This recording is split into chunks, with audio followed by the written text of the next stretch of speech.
오늘 우리에게 주신 하나님 말씀은 히브리서 6장 4절에서 6절입니다. 히브리서 6장 4절에서 6절 말씀, 우리 한 목소리로 같이 읽겠습니다. 시작. 한번 빛을 받고 하늘의 은사를 맛보고 성령에 참여한 바 되고 하나님의 선한 말씀과 능력을 맛보고도 타락한 자들은 다시 새롭게 하여 회개하게 할 수 없나니 이는 그들이 하나님의 아들을 다시 십자가에 못 박아 드러내놓고 욕되게 함이라. 아멘. 오늘 새벽에 예배하신 하나님의 은혜가 우리 성도님들께 함께 하시기를 예수님 이름으로 축복합니다. 아멘. 오늘 말씀은 우리 크리스찬에게 굉장히 심각한 이슈를 던져줍니다. 한 번 구원받은 사람이 그 구원의 자리에서 떠날 수 있는가라는 질문입니다. 굉장히 중요한 질문입니다. 어떻게 생각하십니까? 구원받고 예수 믿고 믿음 생활 잘하는 사람이 그 믿음의 자리에서 떠날 수 있겠는가?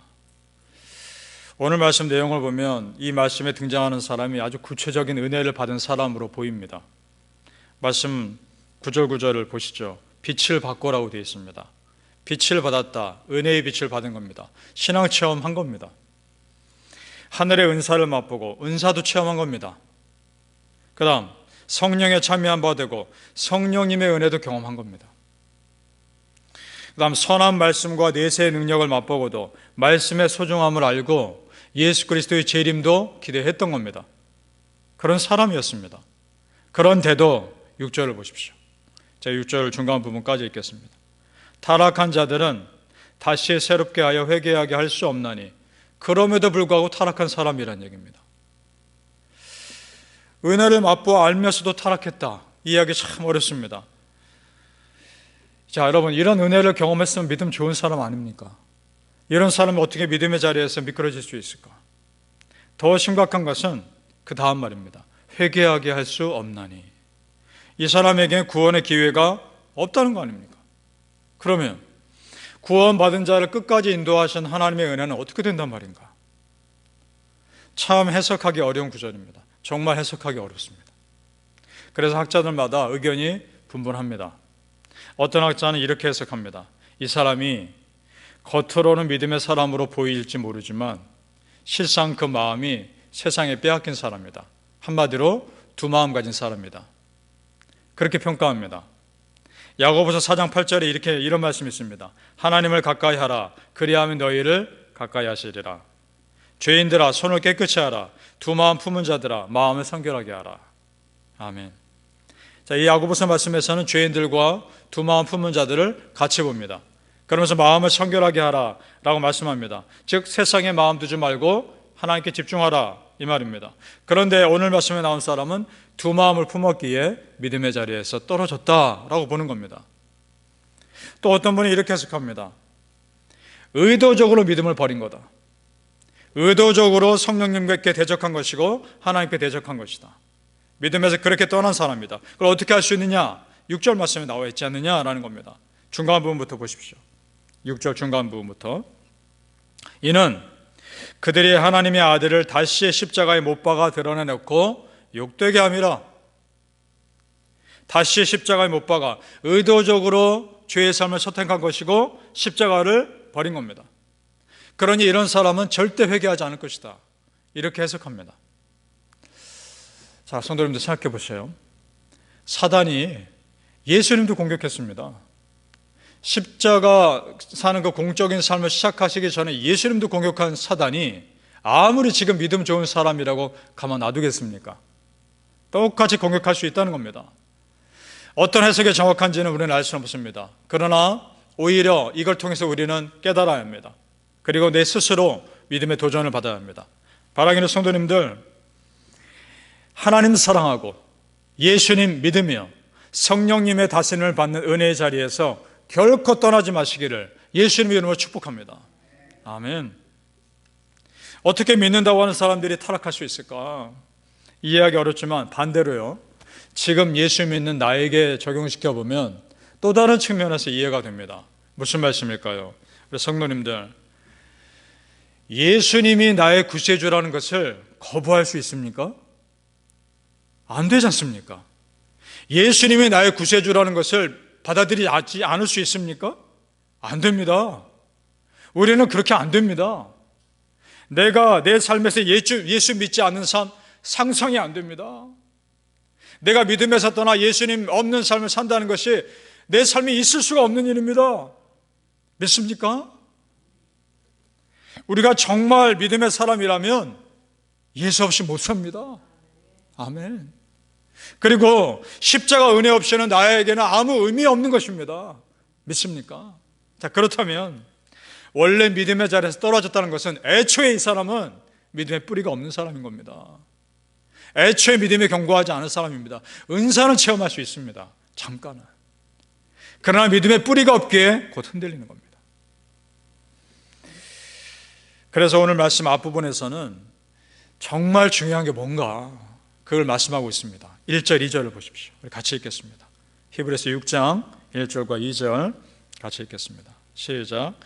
그러므로 우리가 그리스도의 도에 초보를 버리고 죽은 행실을 회개함과 하나님께 대한 신앙과 세례들과 안수와 죽은 자의 부활과 영원한 심판에 관한 교훈의 털을 다시 닦지 말고 완전한 대로 나아갈지니라.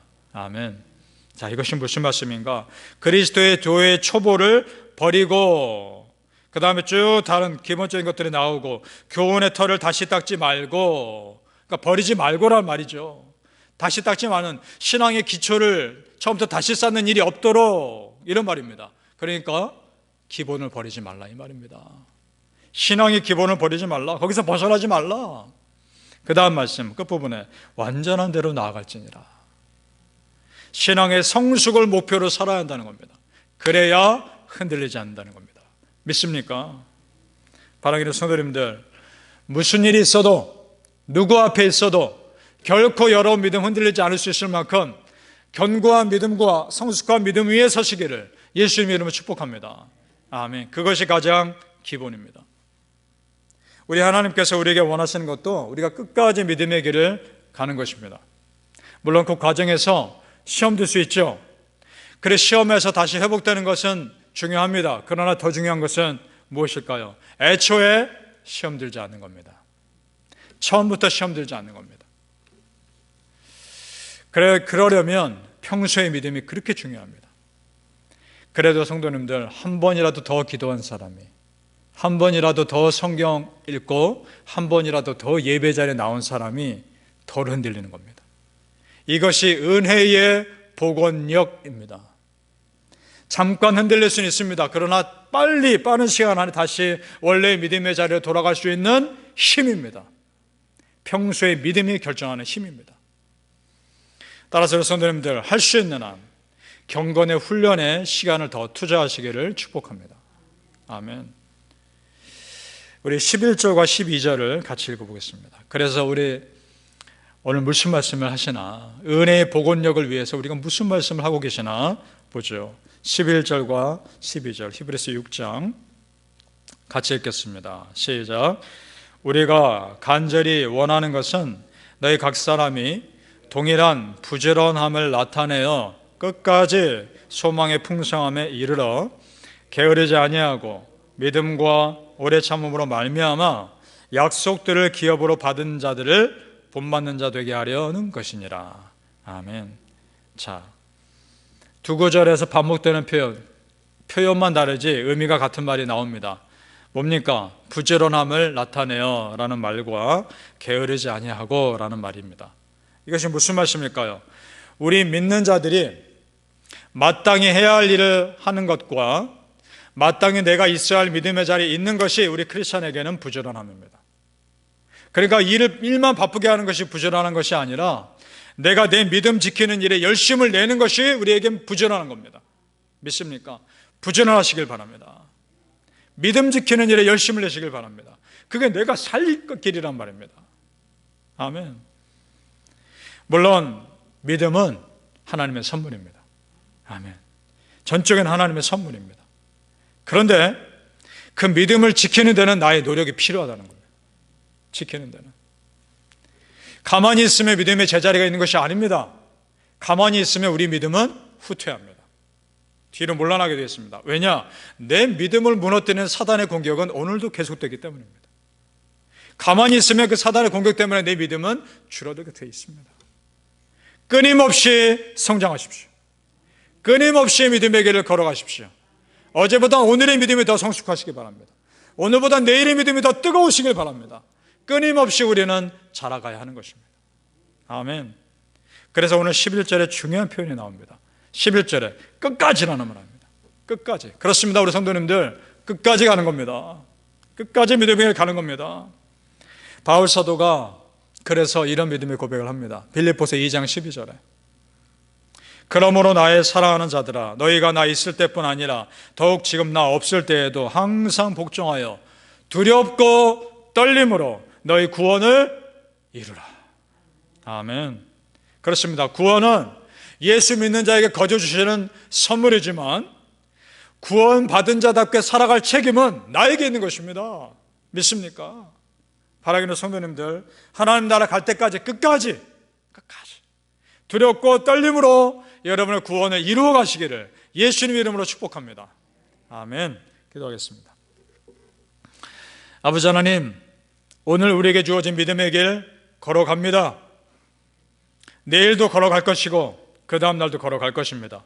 누가 뭐라 해도, 누가 앞에 있어도, 무슨 상황에 있어도 오늘도 우리는 기도할 겁니다. 하나님, 그 믿음의 길을 걸어가게 하여 주시옵소서. 끝까지 갈 겁니다. 예수님 오실 그날까지 믿음의 자리에서 우리는 떨어지지 않을 것입니다. 혹시나 흔들린다 할지라도 은혜의 복원력으로 빨리 돌아올 것입니다. 아버지 하나님, 붙들어 주시옵소서. 예수님도 공격한 사탄이 나라고 공격 안 하겠습니까? 하나님, 믿음의 자리에서 결코 떠나지 않게 해주시고 우리 성도님들 오늘도 뜨겁게 하시고 내일은 더 뜨겁게 하시고 믿음의 자리에서 끝까지 그 자리를 지키는 은혜의 사람들 다 될 수 있도록 도와주시옵소서.